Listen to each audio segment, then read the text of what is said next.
this is why Necros is sort of right. I'm going to be real honest here, and this is going to be an honesty video, guys. And this is honesty based off of facts, experiences, not just mine but other people, but honesty after sitting back for a couple of days and figuring out what was wrong and what was up with this whole Necros situation. And of course, before jumping into conclusions, I did research, I looked up videos, I looked up the clip myself, talked with other people. And first and foremost, I'm going to go ahead and say that this isn't me glazing Necros either. Like, I do respect him as a player, especially since the Overwatch days, because he played Genji at a GM level like I did. And now I play Spider-Man just like he does. And now after Spider-Man got banned, I play Human Torch too. But I don't play those characters because of him. I play them because I enjoy them. I just think that the parallels are kind of funny. But I do one thing that he doesn't do, and that's wrong with a support player on my team, which is Neko, the other owner of this channel, if you're new to this channel, who happens to be my wife. And she's also a top 500 GM level Mercy from back in the day, who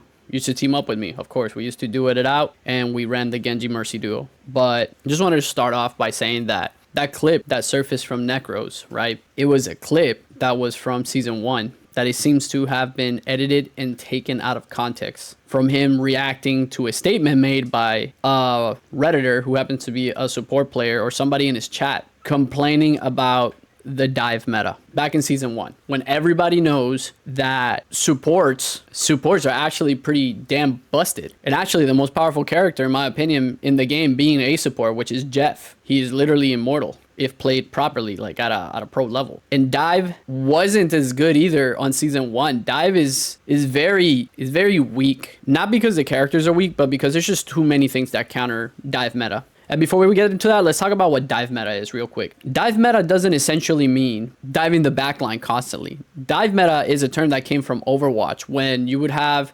characters like Zenyatta, Winston, Genji, Tracer, Diva, and Ana. And basically what you would do is that you would discord anybody that was out of position with Zenyatta, and then Zenyatta, the support character, being the shot caller, and the tanks and the DPS will go and dive that person with the Discord orb. Discord was, you give a healing orb to somebody who's diving, so they have like kind of like the snowflake effect from Luna. And the Discord orb, anybody that got discorded is going to take additional damage, which amplifies the damage of burst damage DPS like Genji and Tracer, and amplifies the weak damage of a Winston and Diva when they were diving. And what you would do is that you would put a Winston bubble on that person that you were diving, and you would basically rinse and repeat and do that. It has nothing to do with just diving the supports.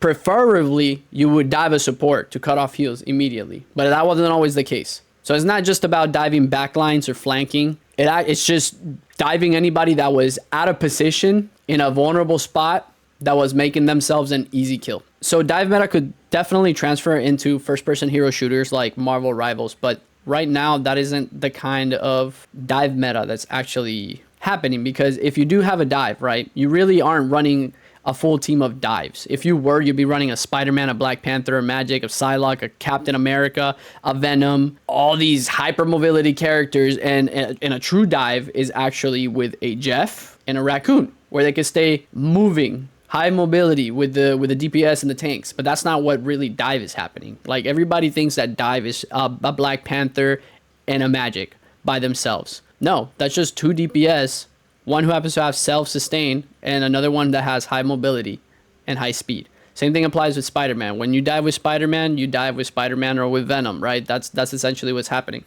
That's not a real dive. That's like half a dive. So 2 characters are easy to deal with. And yes, you can have comps where people are mirroring each other, where it's about who dives each other the hardest, you know? At least you know that if there's somebody diving in Marvel Rivals in the backline, they're going to go add the supports, and then the tanks can kind of hang back, or the supports can save their CC to help each other defend themselves, right? But this isn't Overwatch. This is Marvel Rivals, and it's a team that's based off of team compositions and team ups. That's why this game is different. That's why this game is better. Another thing that I think we need to address is that Necros really isn't a one trick. Necros has Lord on almost every single DPS in the roster, okay? Not just Spider-Man. He is not just like a Spider-Man one trick, especially because the meta ban has been Spider-Man. So he's been forced to play other characters like Bucky, Human Torch, and all that stuff. So he's really not a one trick. I don't know why people keep saying that he's a Spider-Man one trick, and he apparently was a Genji one trick. He wasn't a Genji one trick, bro. Like, he played other DPS characters. Which brings me to my next point. People are also saying that Necros has never played support. He himself stated, and you can probably go back into his streams and his videos as well, and see that when Kiriko came out, he got to GM4 in Overwatch playing Kiriko, who's a support in Overwatch. For those people that don't play Overwatch or are just like, oh, they're just finding out about Necros right now through Marvel Rivals. He played Kiriko. And you know what he said? He said that he did it and he got to GM4, but he didn't really have fun. And he realized how much easier it was for him to play that character versus being challenged by playing DPS and having to do a 2v1, you know, secure eliminations, be on the verge of death and having to like fight your way back out or like escape. To him, that's more fun, which is the mindset of a lot of DPS. And might I add that he wasn't one-tricking Spider-Man and playing Human Torch when Human Torch didn't even get his buffs yet and still being successful with Human Torch. So that says a lot about him being on DPS. So it's like, why would you put somebody who can make a character that obviously needed buffs work in a team composition on a support role?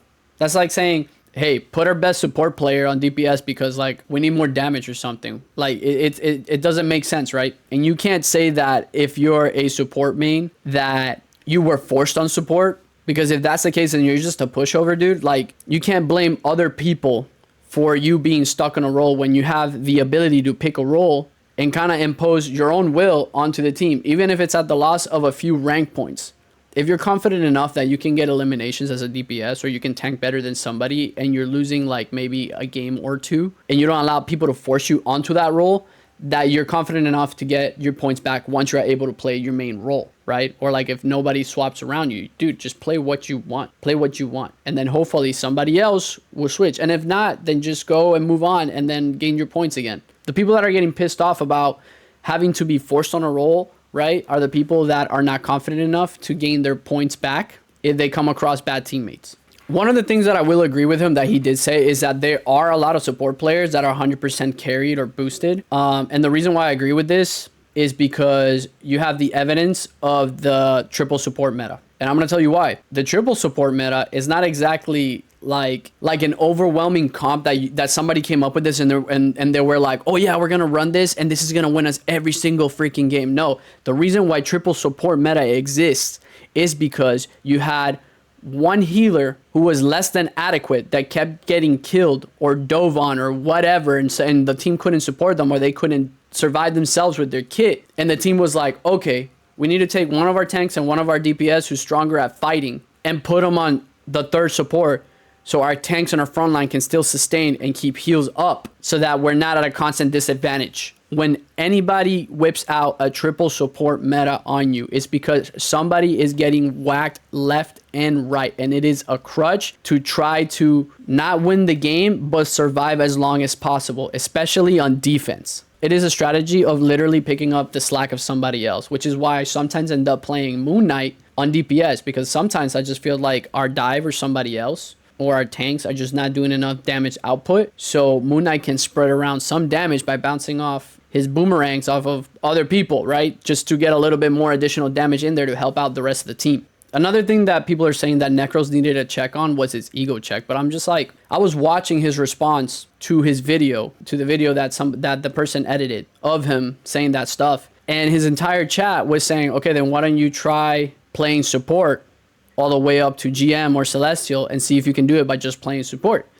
And you know what he replied with? He replied with a very humble comment. He's like, why would I try to do that, first of all, when I know I wouldn't be having fun playing a role that I don't like just to prove something to somebody and belittle them? That's not something that somebody with an ego would say. Like, he has a point. It's like, why would he try to do that to belittle a bunch of people who are obviously pressed about something that was taken out of context, and now they're making him out to be like this super villain? Because if he really had an ego, he'd be like, oh yeah, let me show you how easy it is. And he would have done it like last week when that video came out. Because he has the ability. He has already displayed that in Overwatch. He played Kiriko. He did that in GM. And everybody is like, a lot of the gaming community is suggesting that getting to GM in Overwatch is more difficult than it is in Marvel Rivals. GM is probably the equivalent of Celestial and Eternity in Marvel Rivals and Overwatch. And honestly, I think I can agree with that. I'm gonna be real. I think I can agree with that 100%. It took me longer to get GM in top 500 in Overwatch than it did in Marvel Rivals. But that's why Marvel Rivals added Celestial and Eternity.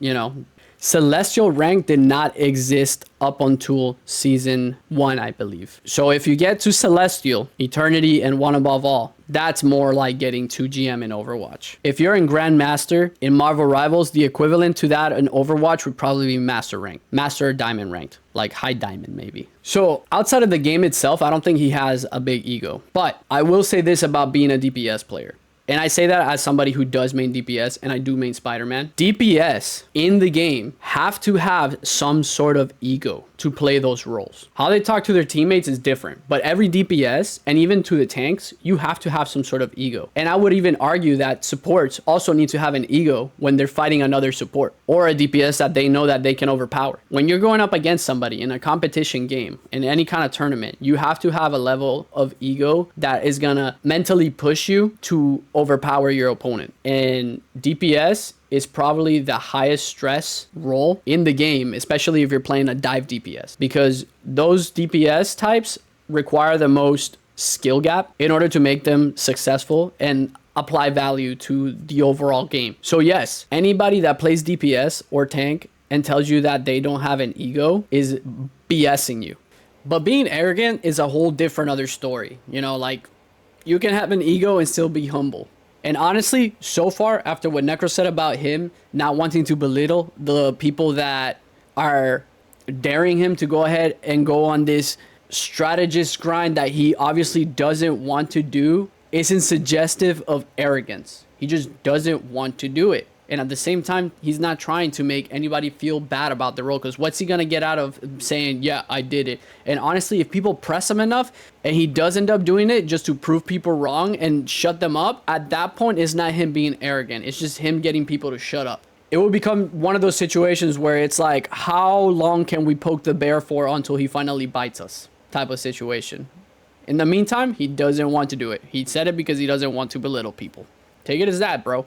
And if he does go ahead on this stupid strategist grind that he obviously doesn't want to do and succeeds at it, they're going to say 1,000,000,001 other things that they don't like about him.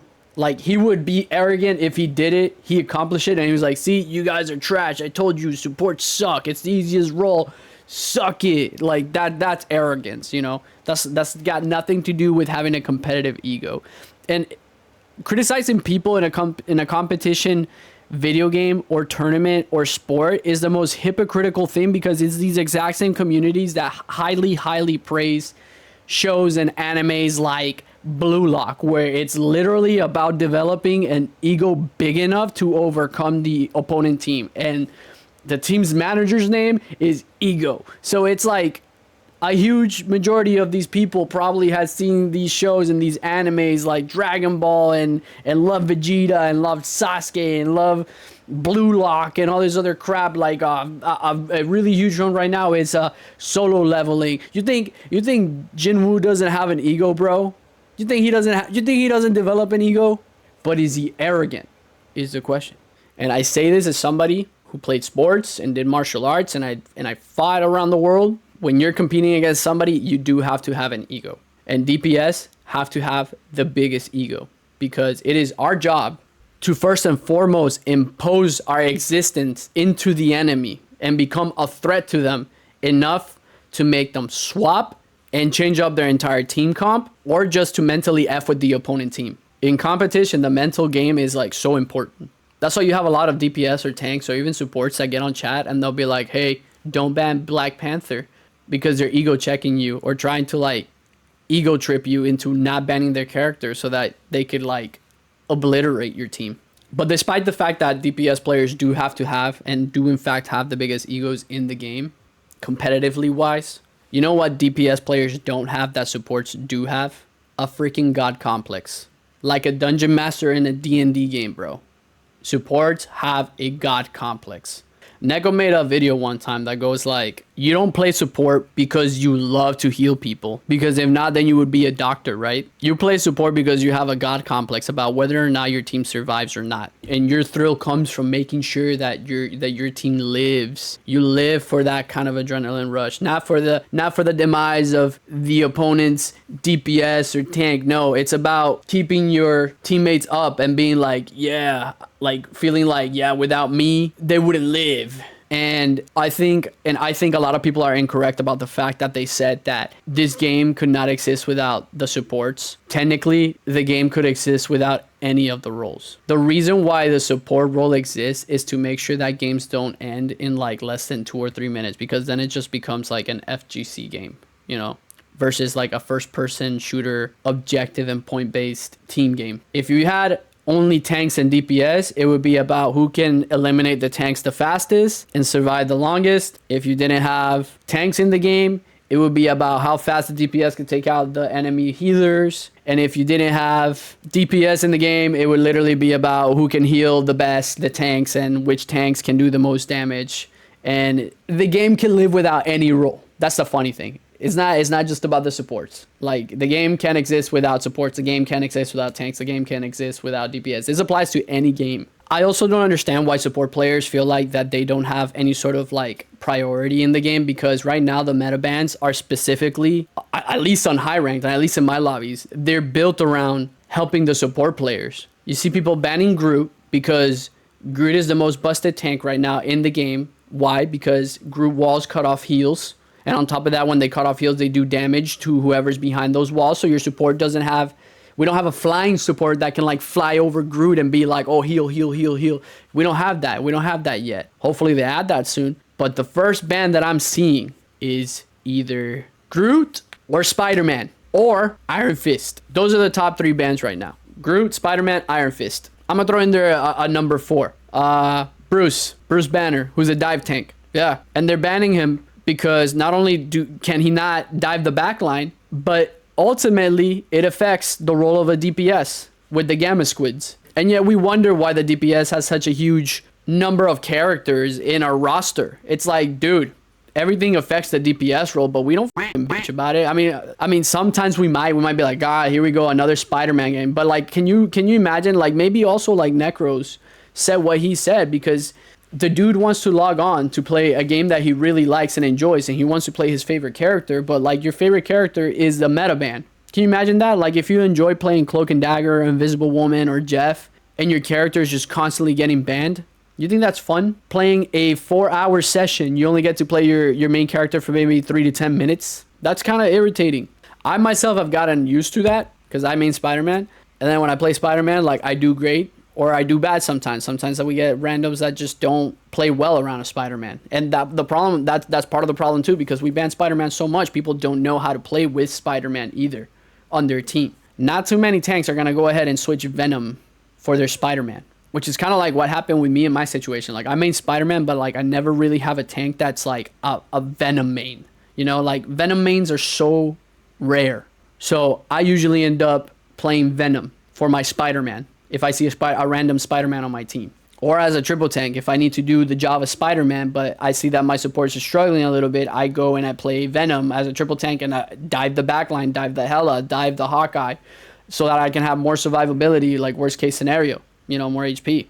We are seeing Groot bans, Iron Fist, Spider-Man, Captain, Black Panther, Magic, all dive bans. And it is all to benefit and contribute to helping out the support. The meta bans are specifically to help out support. On top of the fact that we have triple support, and on top of the fact that Adam Warlock counters dive, Raccoon counters dive because he has high mobility and he's such a small target for Spider-Mans to hit. If you're having a problem with a Spider-Man, guys, fun tip, play Rocket. You will maybe see a Spider-Man try to kill you once or twice out of the entire game. And then when he only kills you once or twice and he figures out if he's a good Spider-Man player, he's not gonna go after you. Literally, it is a waste of time for me to go after you as a rocket if there is an easier target like a Luna or a Cloak and Dagger, and then later after I'm done with that, I can go after you. You're gonna literally see that. Jeff has high mobility and self-sustainability. We saw a clip of Necros get eliminated by a Jeff. It's funny because like a couple days before that, I was in the exact same situation where we were going up against a really annoying Jeff main, right? And this is before like the Scarlet Witch buffs of this season or whatever. So it wasn't 3 days ago. It was like a couple of weeks ago, the last weeks of the last season. I went up against a Jeff player who was a flanking DPS Jeff with Iron Fist, and I fought him for like a good minute and a half, and ultimately I died because he's just unkillable if played correctly. You have the most powerful hero in the entire game in your roster as support, and I rarely see this character get played to the fullest, which suggests to me that there's bad support players out there. Simple as that. At that point, if you cannot play characters that counter dive like Loki, Adam, Rocket, Jeff, even Luna with her ICC, Mantis with her sleep CC, they are built to defend themselves. So if you can't figure it out within your roles, that just means you're a support player, not a strategist. Like, let's be real. A lot of people are complaining about strategists being called supports. It's like, that's what you have. You have a bunch of supports and no strategists. That's one of the biggest problems as to like why supports end up dying and getting obliterated the way that they do. You know where you do have a lot of strategists?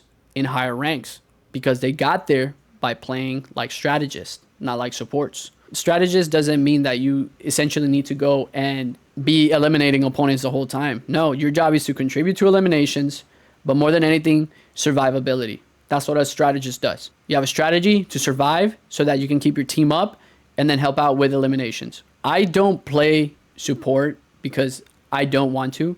I think Loki's fun, especially because I technically consider myself a flex player.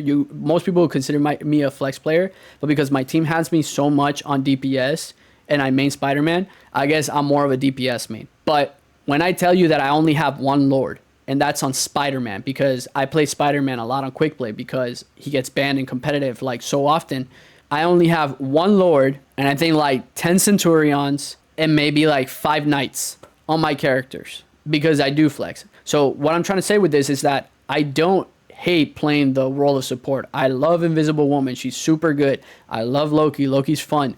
I was playing Raccoon the other day, and we played a ranked game where we needed a support because one of our supports swapped to tank or something, did something stupid like that, and I went Rocket, and I put myself in a heal bot spot in the Starship map of Wakanda, where I was just bouncing off heals off the walls while my team was fighting in the center, and I did not move there for a single second. And it was funny because I kind of like when my mind went numb, like to zero, because it was just like a monotonous thing to do, you know. But like some people, I can see it. It was stress free. I feel like it was stress free, and my team survived. And I just had the res in the back and the ultimate ability ready for when I thought that my team needed more damage, or when I thought that my teammates needed more heals, or my support died or something. And that was fun, you know. But I find more fun in pulling the crazy stuff off that I do with like Human Torch or Spider-Man, or getting eliminations, putting a high output damage, countering other supports and tanks with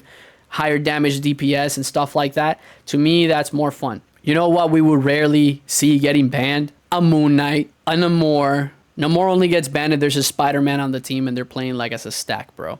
And like even I sometimes tell my team not to ban like Namor because I could easily counter him with Moon Knight. Like if you know how to counter like an opponent that plays your counter, you don't worry about bans, right? I could play Scarlet Witch against a Spider-Man. So like why the hell do we need to ban my main character? You know, that's the perspective of my team.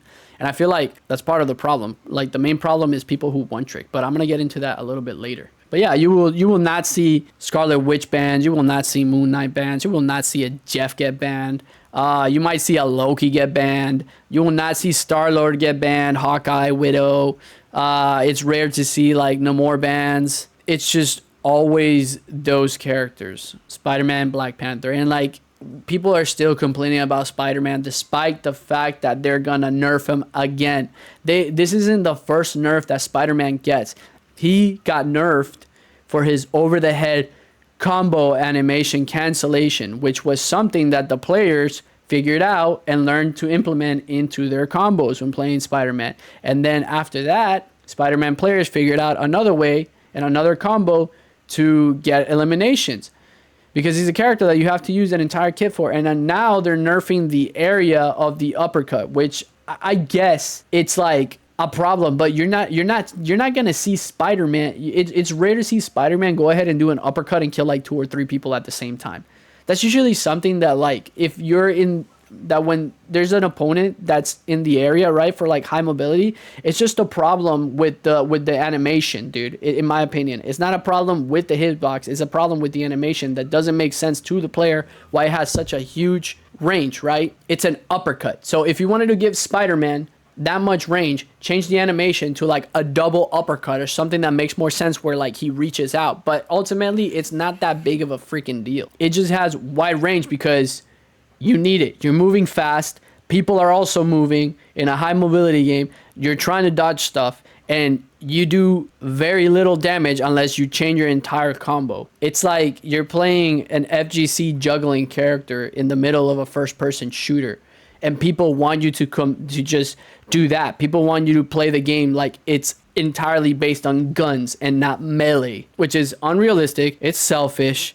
Spider-Man already has only 5 projectiles. It's not like he can keep spamming if he misses like a shot. What's the most annoying thing about him? That he can run away? That he's gonna go run away to his health pack? Okay, set up Namor, run a Scarlet Witch, play the Thing, play Bucky, play Emma. Emma has a fat hitbox to grab Spider-Man out of the sky. Like, I was at least this one time about 4 characters above Emma, and she still somehow managed to grab me in the middle of my zip. There's so many things to do to counter Spider-Man or to avoid him. And not just Spider-Man, just like dive in general. So yes, I will agree with the fact that a large number of supports 100% are boosted heal bots, but it's just like a ton of DPS that shouldn't be playing DPS, because there's some DPS that play like they have the HP of a tank, and that will be the ones that usually are like, where the hell are my heals constantly, you know, or not going at health packs. Those are the people that really shouldn't be playing DPS. It's like you're gonna have this across all the roles. It's not just a DPS versus support thing. It's like some people just don't know how to play tank. Tank, you have to literally have no fear and go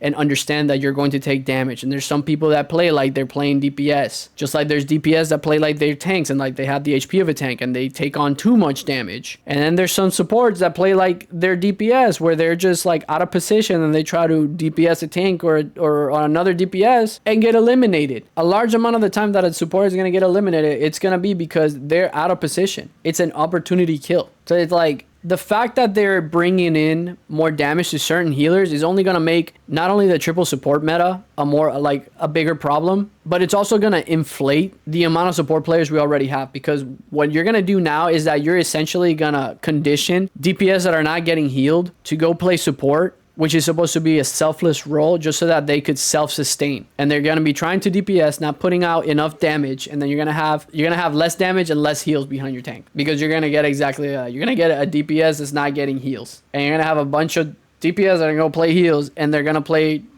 healer like it's a DPS. So I'm not too fond of how they're going about buffing some more of the supports, you know. It's like, what more do you want, bro? Like I came across this really dumb list the other day. I don't know if this is real or not, but like I saw this and I screenshotted it. I had to screenshot it. It says that support strike list of demands is first priority ban. What the hell are you talking about? You guys already get Groot, you guys get Spider-Man, Iron Fist, Black Panther, yada yada yada. No more double dive DPS comps. What? So you guys can like obliterate the only DPS in the back line? Like, what are you doing? What are we talking about here? There's an entire team comp based off of like dive. Hello, Magic and Black Panther. Like, what are we supposed to do if they can't do double dive DPS? Like, remove their team up? Tone of communication. Dude, it's a competitive game. Get over that. Get over that BS, bro. Like, I challenge you guys to go and look up videos of a football team and their comms inside of the locker room during game time, on the sidelines. You're gonna hear a whole lot of crap that you usually don't hear. So much cussing, so much aggression. Listen to the coach of a cage fighter in the UFC, or just any sports. You will have literal baseball coaches tell you that if they catch you talking to somebody outside of the dugout, that they will bench your ass, and they'll literally like it's happened to me before. There was this chick one time that was trying to talk to me in the middle of a game, and I didn't know that she had come to watch me play. And she was like interested in me. And she just happened to get my attention while I was in the dugout, and my coach caught it and he benched me for 2 innings, bro. After he cussed me out. You can't control the way that people talk, especially not in a competitive setting, dude. Like, the stakes are high, the adrenaline is pumping. There's a lot of people playing high stress roles where they don't see what you're seeing. You at least have the third person perspective. Some people have a one-on-one perspective. Some people have a two-on-one perspective.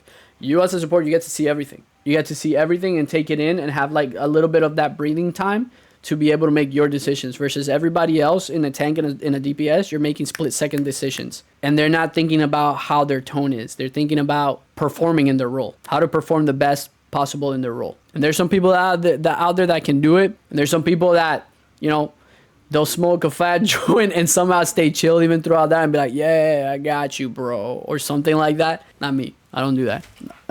I'm more of like on the competitive aggressive tonality. But I play with a support main who is my wife, and she understands it, and she sometimes communicates to me in the same perspective. And I'm never like, oh, look at this support over here talking shit to me or something. So we might disagree sometimes. I'll be like, be quiet, let me do my role. Or she might just be like, you shut the up, let me do my role. You get some heals when you get heals. But I don't go on the internet and be like, I can't believe this support. My wife, the support player, said that. Get good, kid. She doesn't go online and she's like, oh, my toxic DPS husband said that I wasn't healing him enough. This damn Spider-Man mains, am I right? No, it never happens. It never happens. We just like move on. We reassess the situation and try to like play better the next game. Support appreciation. Like, what the hell is this? What the hell is this? It's like your ego seriously like that low that you really need somebody to be like, hey, buddy, you got 25,000 heals. Good job. Good job, buddy. You did it. You did it. Do you ever see a DPS go online and be like, hey man, like we need, I'm dropping 50 kills a game. Like, can I get some appreciation? You know, like, you're welcome. Or like a tank be like, yeah, I just tanked 70K, like, DPS support. Where was like my thank you? No, bro. No, it just doesn't happen. It will never happen.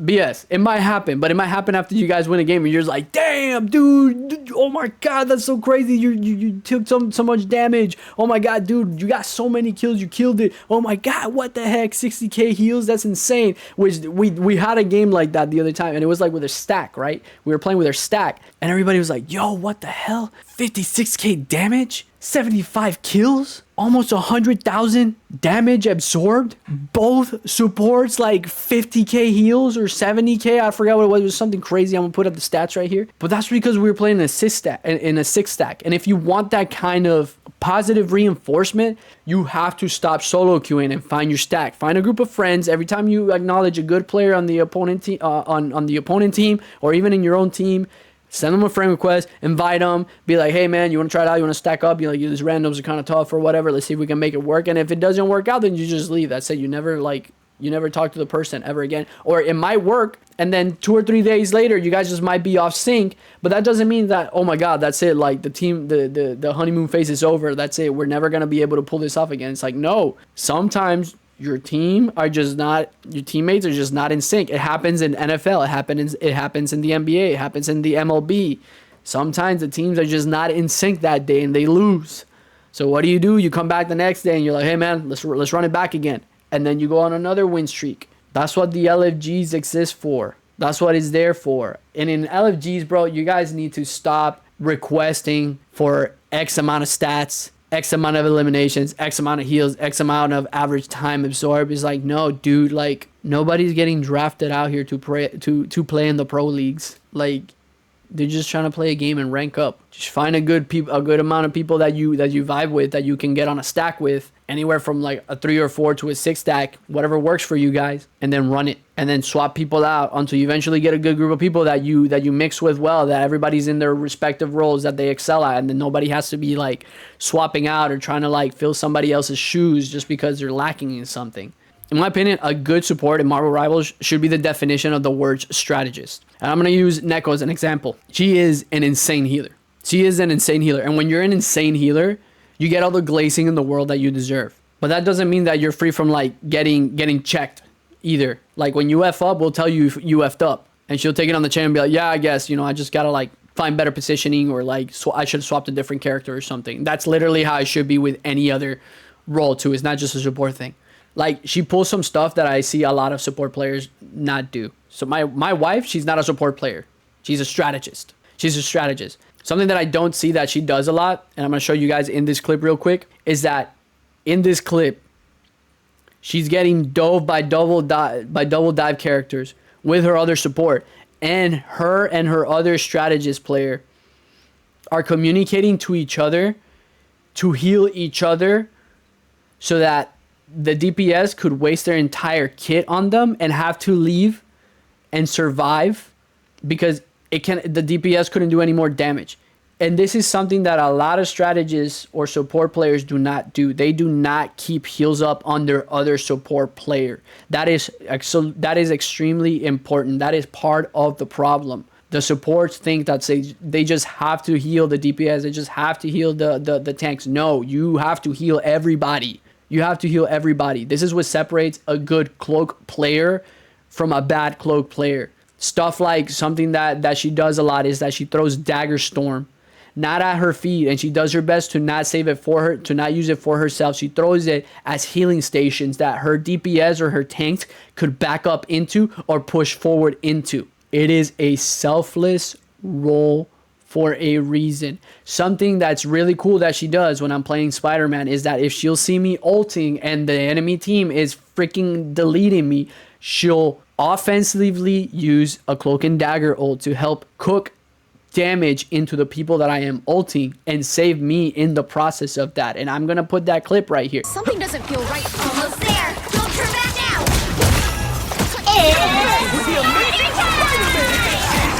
Come back. Follow up on that support ult. Yeah, of course. Hey, dude. What's up? Yeah. Oh, fuck yeah. What the?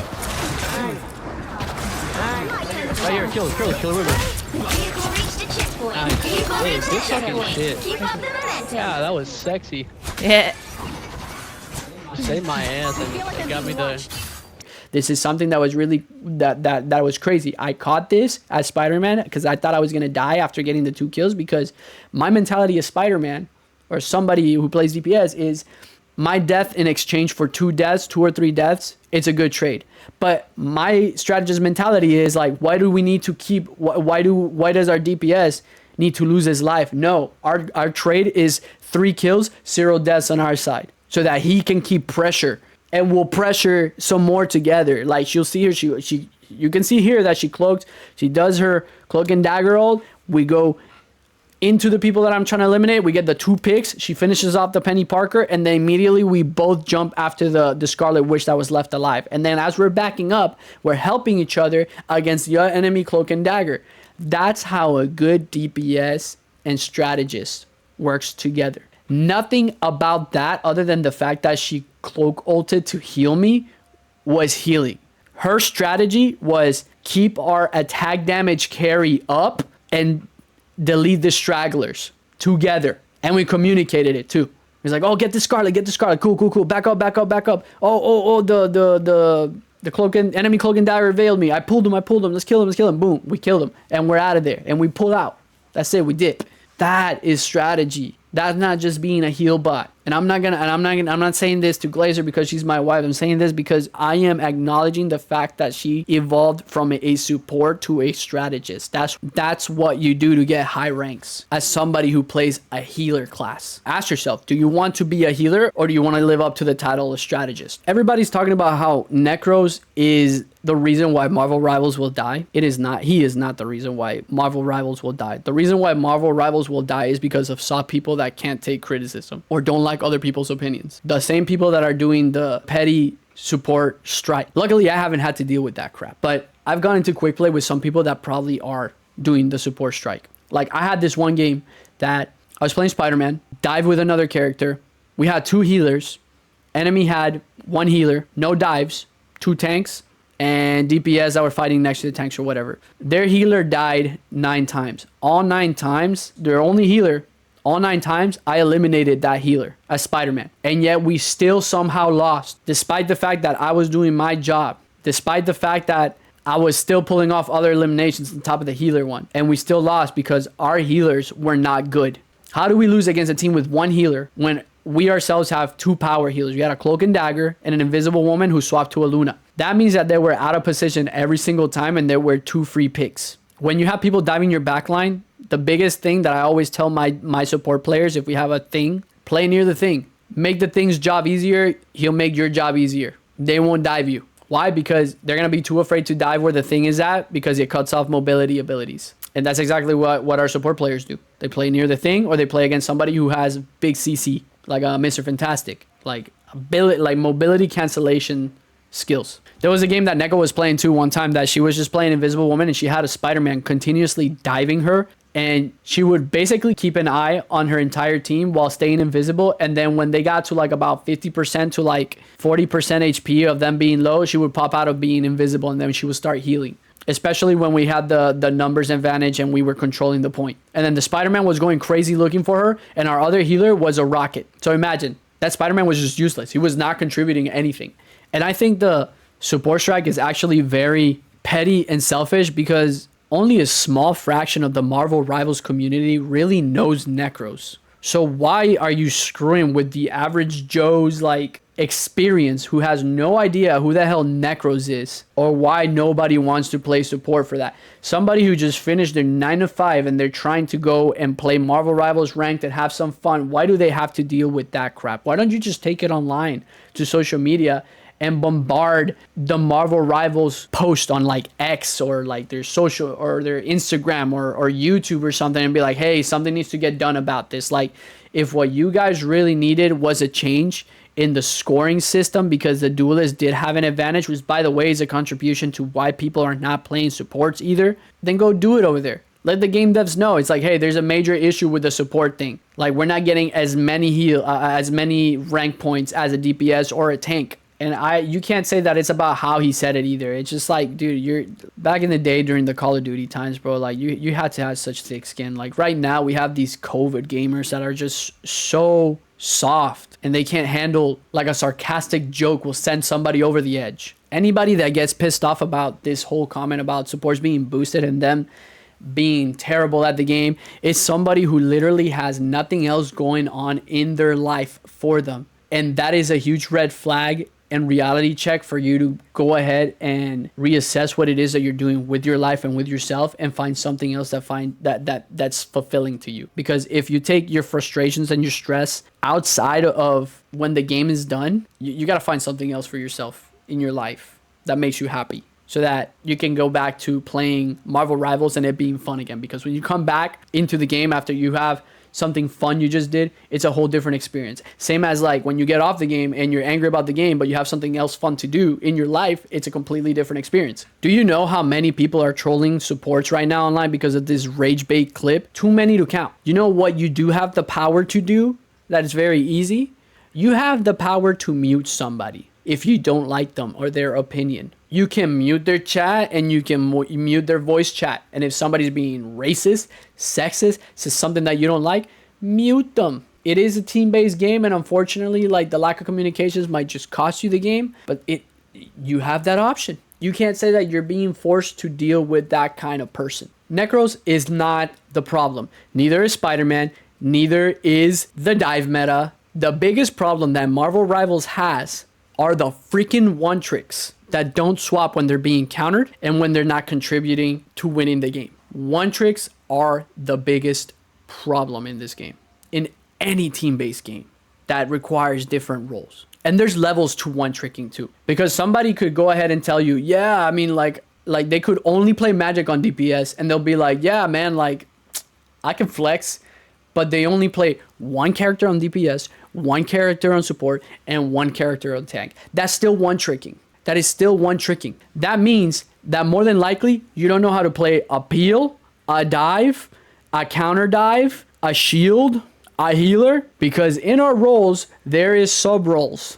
In tank, there's frontline tanks and backline tanks. There is anti-dive tanks. There is anti-projectile tanks. In DPS, there's dive, there's peel, there's high damage, there's burst, there's assassin style. There's all these other different things. In support, there is main heal, off healing. There's healers for flyers, healers for tanks. I'm going to give you a huge example of one. A lot of people that claim to be support players who play a main Invisible Woman, they do not know that you can deactivate your shield to preserve it. They do not know that you can cleave. They don't even know what cleaving is. Cleaving is when you stand behind your tank or in an angle in position where you can throw your projectile that's going to go into your tank and heal the tank, or multiple people who are in one line, and keep going and hit the opponent. And yet they call themselves a strategist. So the biggest problem is one tricking. People who only play one character perfectly per role. You are not a flex player if you know how to play one DPS, one tank, and one support only. A flex player, a true flex player right now literally has zero, and I think I'm being modest here, to maybe about 3 to 5 lords. I myself have played this game since the last 2 weeks of season 0, and I have only 1 lord because I am a flex player. I have like 8 to 10 characters on Centurion, and maybe like 5 on Knight, and then all the other ones are like in whatever ranking that is not like the default one, except maybe like some supports, just because I'm not a fan. Like I don't like playing those support characters. I haven't put the time into it. I'm gonna say it. I don't like those characters. That's a real flex player. Some might even say that a real flex player doesn't main Spider-Man. They main Loki. The best flex players will probably main Loki. 100%. If you're a flex player, your main should be Loki. So if you think you can be that flex player that the team needs to help out wherever like everything else is slacking, because that's what a flex player does. They pick up like where the team needs help. In lower tiers, you should at least know to a T 3+ characters. And in higher tiers, you should at least know 5+ characters from each role. My opinion on how to fix the whole situation behind one tricks is that instead of making it based on what level the players need to achieve on their account, and I feel like this would also help against the smurfing situation as well, is to only allow the players to be able to enter rank or competitive mode after they've achieved Lord on one character and at least Knight in 2 characters per class or role. Something along the lines of that, because you only get those achievements based on how much time and effort you put into those characters.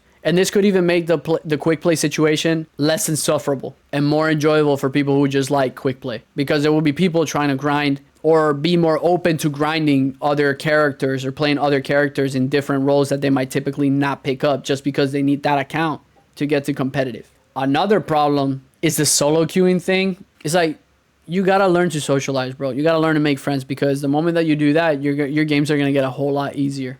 They're gonna be more fun.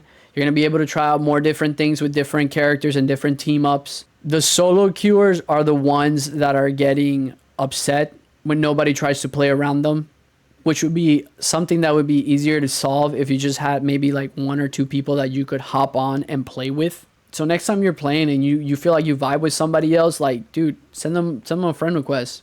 Run quick play a few times, and then like if it keeps working out, run the ranked. It is a team-based game, and people who end up solo queuing a lot of the times, once they jump into a stack, they end up making a lot of mistakes that one would make as a solo queue player that you could get away with, versus one when you're playing with an actual team that's actually strategizing together and trying to synchronize, their gameplay. What's even more hypocritical about the support strike is that it is so rare that a DPS will go so far out of his way, or a tank, to go on social media and outside of the game and complain and ramble on about a support not healing them, or a support telling them to get more kills, or a support telling them to stop dying. But why is it that it's only like the support community that tends to gather like it's some disabled veterans group and talk to each other about their trauma and the lack of appreciation for what they do? And it's so dumb, because it makes the other people who actually are good at their role of supporting or strategist, that don't complain, that play hard, that don't take things to heart, it makes them look weak, it makes them look bad, it makes them look like they're part of the problem, and they catch the heat from all the people that are softies that can't handle competitive game comms. And you can't say it's like, oh yeah, but like there's some games that I'll just have some people talking shit to me, or was like, dude, mute them. You have the option. I do that as a DPS sometimes too, when I hear the other DPS or the support be like, hey, I think you should swap to this character. Furthermore, there's been games where I've been playing DPS or I've been playing tank, right? And I know I'm not getting healed because something is wrong with the healers. They're either getting dove, they're just out of position, or I don't know what the hell they're doing. And I don't get on chat and I'm like, hey, where the hell are your heals? What's going on? I'm like, hey guys, like I noticed that. Okay, so we're dying. What's going on? Supports, what's going on in the background and in the back line? Tell me, because I can't see, because I'm looking forward. Or like I'm diving their backline as a DPS. What's going on? Is our other DPS not doing enough damage? Is our other tank like not helping defend you guys? And it doesn't matter how you approach them. People will just respond in the stupidest way. They'll be like, oh no, you guys are just like not good or blah, blah, blah. What do you mean I'm not doing any heals? I'm like, I didn't say that. I'm saying what's going on because like I'm not getting heals. So there's obviously something that we need to swap around. Tell me what's going on so I can make a good judgment call as to how to play my role to better help you, or how I can switch my character to better help you. And people will still get offended. These support players will still get offended. Even the DPS, but the DPS and the tanks will get offended, but they won't have a whole strike about like, oh, DPS and tank lives matter. No, like it's only the support community that's always like, support lives matter, appreciation, stop the humiliation. Like what the like I look at my wife like who doesn't play any other role other than support, and I'm just like, you feel like this? And she's like, no, what the fuck? What's this shit?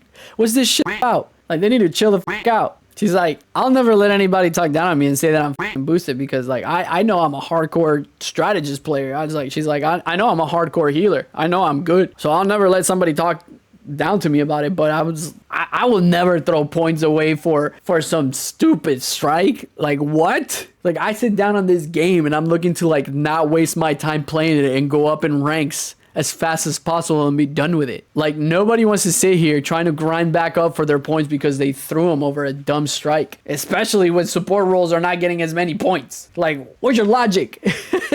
You gotta have thick skin. If not, you gotta learn to just hit that mute button and learn to play with it muted. Like we literally had the other day a game where I played Moon Knight, and I clicked on Moon Knight, and then 3 of our randoms all clicked Moon Knight as well, and we had one that was Lord, and he made a joke about us. He made a dark joke about our team now being the KKK clan, and we just all like awkwardly, it was like such an awkward situation because some people just don't have the ability to socialize and try to like, you know, fit in and vibe with people, and we were just like, oh haha, yeah, oh my god, oh god, I can't believe he said that, holy crap. And it was like awkward, but we try to make the best out of the awkward situation, and ironically, we obliterated the other team, and it's just weird. Some people, like the people that are complaining about this, just don't have the ability to socialize or understand and tell the difference between something actually hurtful and something that is just like a heat in the moment or like a dark joke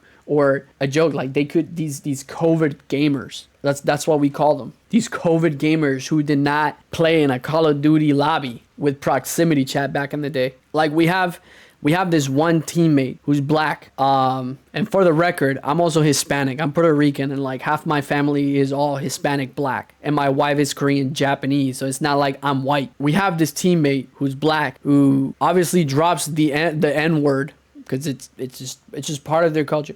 And then we just started a game, and he said something like, "What up, my ninjas?" And then somebody gets on chat, and they're like, "Hey man, chill with that. I'm no ninja. Don't make me start getting racist now with you, buddy."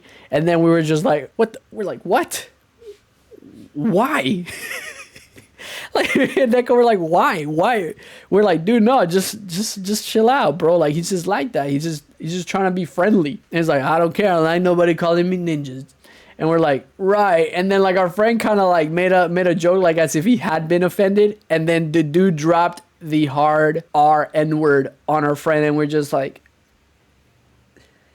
and then he tried to like recuperate from that, but it was like throughout that whole gaming session, it was just so awkward, bro. Like it's a lack of charisma and the ability to socialize with these randoms and Marvel rivals. I'm just like, y'all need to go outside, man. Like, or if you're gonna be in the game, make some friends, bro, and then like try to socialize with them, talk to people. Like it's charisma. Develop your charisma, and being able to socialize is definitely something that like Necros does have, because he made it apparent himself. He was just like, I don't need to go and play support to go belittle people on the internet based off of my opinion. That's a very humble statement, in my opinion. It's a very down to earth opinion. And he himself acknowledges like, dude, whatever I say is not going to cause this game to die. Whatever I say is not going to impact this game at all. It might offend a few people sometimes, but he's like, I have zero pull. He's like, I talk to the game devs, but I only talk to the game devs because he's interested in finding out about the game and what they're developing, what things they're making, because he's genuinely interested in and cares about the game. He's not giving them his opinions. He's not telling them, oh, nerf supports. He's like, oh no, like buff Spider-Man. He's just a dude. He's just a streamer. Much like people say that Ninja killed Fortnite. Ninja didn't kill Fortnite, bro. He made that point too. He's like, Ninja didn't kill Fortnite. Whatever they say has next to little to no effect in the game. And it's probably true, unless they're paid to say something about the game, you know, to promote it in a positive manner. The only thing that the way that he talks could possibly influence is how people that are fans of him talk to other support players and other people. But you can't control people. He can't control what his fan base says based off of like whatever they take and distort, which by the way a lot of people do. Some people say some things, and because they really like that person, they'll take that thing and then they'll come up with some other distorted version of what they said that benefits them more and their narrative more. But dude gave his opinion after a heated game. Somebody took his video, edited it, threw it out of context. The video is like 2 months old already. It's like, bro, happens to some of our clips too. We have some Instagram reels that were from like season 1 or like day 1 or like season 0, and people are still like, I can't believe you didn't know this, because it literally just shows up for them in their For You page 3 months later. And I'm like, I know what that does now. I didn't know then 3 months ago, but now I do.